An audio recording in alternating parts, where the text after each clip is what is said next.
আপনি এক মাস ফেসবুক চালায়েন না, একটা পোস্টও দিয়েন না, মানুষ বলবে যে আপনি তো মাঠে নাই, আপনার কাছে হুজুর মাঠে দেখি না। মানে তাদের কাছে মাঠ মানে কি? ফেসবুক।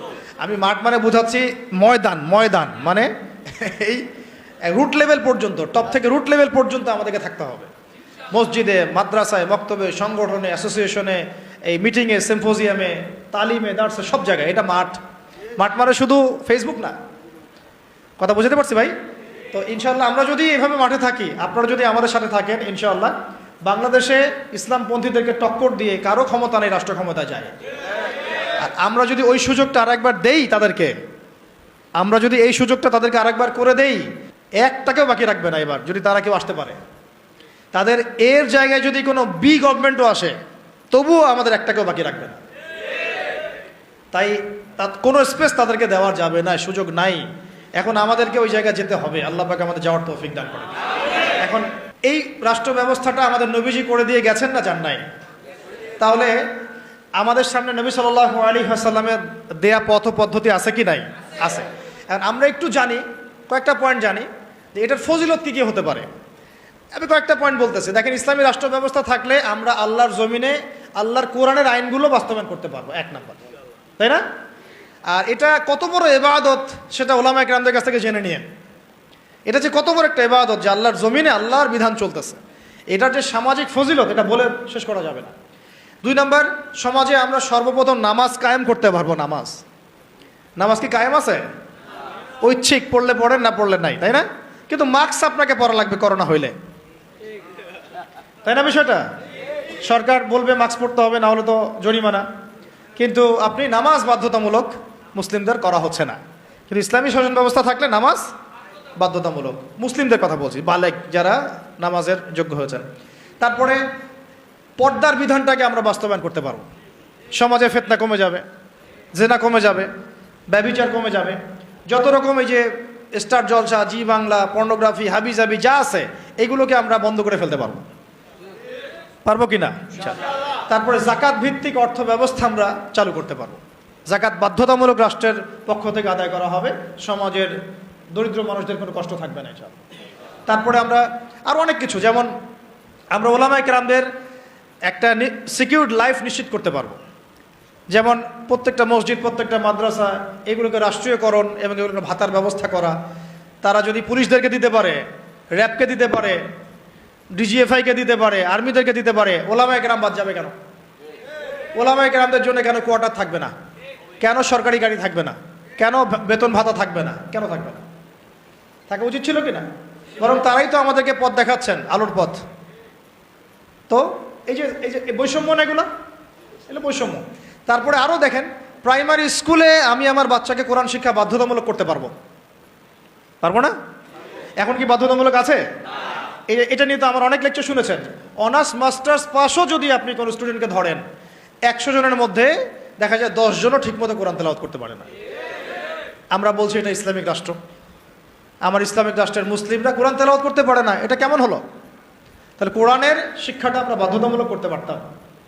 তারপর শুধু তাই না, হাই স্কুল লেভেলে আমরা আমাদের ভাইদেরকে আরবি ভাষা শেখাতে পারতাম, নাহু সব শেখাতে পারতাম, এবং তারাও কোরআনের তর্জমা করার যোগ্যতা অর্জন করতো।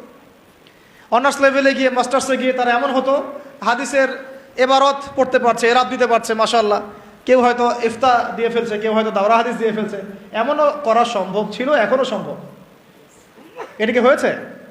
অথচ আপনি দেখবেন সমাজের 75% মানুষ জেনারেল শিক্ষিত।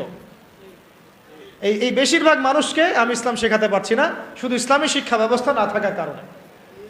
যদি ইসলামী শিক্ষা ব্যবস্থা থাকতো তাহলে এই সমস্যাটা থাকতো না। ঘরে ঘরে তখন হাফেজ থাকতো, ঘরে ঘরে আলেম তৈরি করা যেত।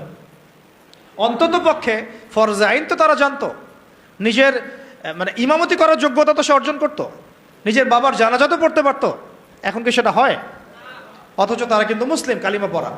ইসলামী রাষ্ট্র ব্যবস্থা থাকলে আমরা এই যে সুদ খাচ্ছি, নাউজুবিল্লাহ, মায়ের সাথে যে জেনা করা হচ্ছে, তাই না?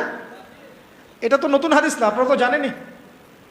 সুদের সবচেয়ে নিচের শাখাটাই তো হচ্ছে মায়ের সাথে কি করা? জেনা করা। সবচেয়ে উঁচু শাখা কি? আল্লাহ এবং তার রাসূলের সাথে যুদ্ধ করা। তো এখন আমরা তো সবাই দায়ী করতেছে।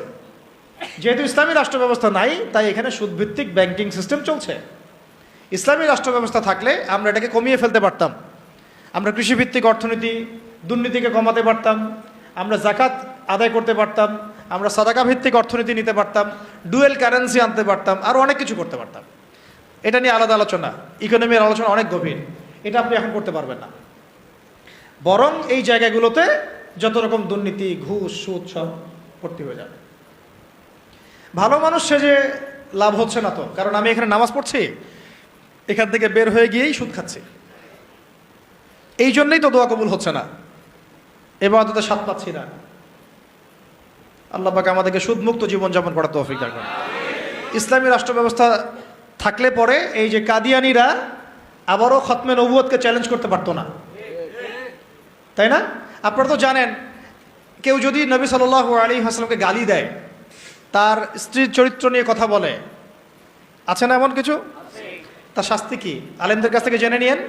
একদম একদম কতল। ও যদি তওবাও করে তবুও কতল, তওবা করেছে তবুও শিরচ্ছেদ করতে হবে, এর বাইরে কোনো কি নাই, কোনো দণ্ডই নাই। করতে পারবেন আপনি বাংলাদেশে? এখন পারবেন না, ইসলামী রাষ্ট্র ব্যবস্থা নাই তাই, ইসলামী রাষ্ট্র নাই তাই। বরং যদি আপনি তাদের বিরুদ্ধে কিছু বলেন বা কেউ যদি এগ্রেসিভ হয়ে নিজের হাতে দায়িত্ব তুলে নিয়ে এই কাজটা করে ফেলে, তাহলে তাকে ওই জেলে ঢুকে রেখে দিবে, যাবজ্জীবন কারাদণ্ড দিয়ে দিবে, ফাঁসি দিয়ে দিবে। অথচ সেই ব্যক্তি একজন বীর পুরুষ, যে নবী সাল্লাল্লাহু আলাইহি ওয়াসাল্লামের শানে কটূক্তিকারীকে হত্যা করেছে, ও আমাদের আগে জান্নাতে যাবে ইনশাআল্লাহ। সে হচ্ছে রসুলের প্রকৃত আশেকে রসুল। এটা আমাদের চোখে সে একজন কি অপরাধী, তাই না? এই হলো সেকুলার রাষ্ট্র এবং অনইসলামিক রাষ্ট্রের, ইসলামী রাষ্ট্র না থাকার কুফল এগুলো একটা। তো যাই হোক, এখন আপনারা জানেন শাতেম, এটাকে বলা হয় শাতেমে রসুল। তো শাতেমে রসুলের শাস্তি যদি এটা হয়, তাহলে যে নবুয়ত দাবি করতেছে ওর কি শাস্তি হবে? আপনারা বলেন তো কোনটা বড় অপরাধ? দেখি বুদ্ধি কত আপনাদের। কেউ একজন নবী সাল্লাল্লাহু আলাইহি ওয়াসাল্লামকে গালি দিচ্ছে, এটা তো মহাপাপ, বিশাল অপরাধ, হত্যাযোগ্য। আর একজন গালি দেয় নাই, কিন্তু সে নিজেই নিজেকে নবী দাবি করতেছে নবী সাল্লাল্লাহু আলাইহি ওয়াসাল্লামের পরে। বলেন তো, তাহলে এই যে এদেরকে কয়বার ফাঁসি দেওয়া দরকার ছিল? ওরা আমাদের এখানে ব্যবসা করতেছে, ওই যে বললাম বাথরুমের বদনা থেকে শুরু কইরা আপনার বাসার বেড পর্যন্ত ওদের কোম্পানির। এদেরকে স্পেসটা কে করে দিল?